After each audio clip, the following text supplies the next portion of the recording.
Triple ఉత్తర భాగానికి సంబంధించి technical finance బిడ్లను కేంద్రం ఆహ్వానించింది. ఫిబ్రవరి 14 తుది గడువు కాగా 17న బిడ్లను ఓపెన్ చేయనున్నారు. ఈ ప్రాజెక్టును 7,104 కోట్లతో 161 కిలోమీటర్ల నిర్మాణం చేపట్టనున్నారు. మొత్తం పనులను 5 ప్యాకేజీలుగా విభజించారు.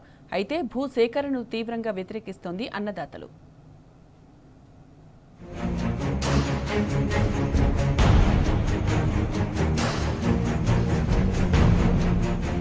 హైదరాబాద్ రీజనల్ రింగ్ రోడ్డు ఉత్తర భాగం నిర్మాణానికి జాతీయ రహదారుల శాఖ టెండర్లను ఆహ్వానించింది. 7,104.06 కోట్లతో 161.5 కిలోమీటర్ల మేర 4 లేన్ల access controlled green field express వేను నిర్మించాలని నిర్ణయించారు. ఈపీసీ పద్ధతిలో 5 ప్యాకేజీలుగా చేపట్టనున్న ఈ పనులను 2 ఏళ్లలో పూర్తి చేయాలని, 5 ఏళ్ల పాటు మెయింటెనెన్స్ కూడా చేయాల్సి ఉంటుందని టెండర్ నిబంధనలో స్పష్టం చేశారు. టెండర్ల దాఖలకు ఈ నెల 27 నుంచి వచ్చే ఏడాది ఫిబ్రవరి 14 వరకు గడువు ఇచ్చారు. ఫిబ్రవరి 17న టెండర్లు తెరుస్తారు.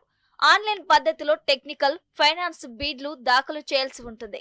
టెక్నికల్ బిడ్లో అర్హత సాధించిన సంస్థకు సంబంధించిన ఫైనాన్స్ బిడ్ను తెరుస్తారు. అంతిమంగా తక్కువ ధర కోట్ చేసిన సంస్థకు పనులు దక్కుతాయి. సంగారెడ్డిలోని గిర్మాపూర్ నుంచి తంగడపల్లి వరకు ట్రిపుల్ ఉత్తర భాగాన్ని నిర్మించాలని నిశ్చయించిన విషయం విదితమే. భూసేకరణలో సమస్యల వల్ల ఈ టెండర్ల ప్రక్రియ చాలా ఆలస్యమైంది. ఇప్పటికే ఇంకా 5% మేరకు భూసేకరణ చేయాల్సి ఉంది. యాదాద్రి, రాయగిరి ప్రాంతాల్లో భూసేకరణను రైతులు తీవ్రంగా వ్యతిరేకిస్తున్నారు.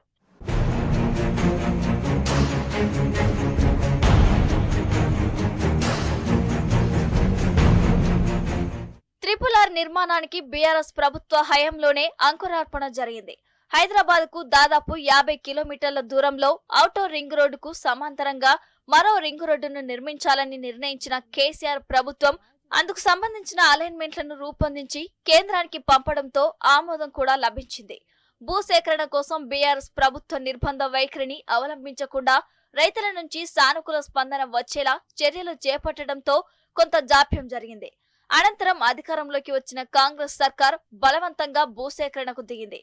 దీంతో యాదాద్రి, రాయగిరి, గజ్వెల్ తదితర ప్రాంతాల్లో భూసేకరణకు వ్యతిరేకంగా రైతులు ఇప్పటికీ ఆందోళనలు నిర్వహిస్తున్నారు.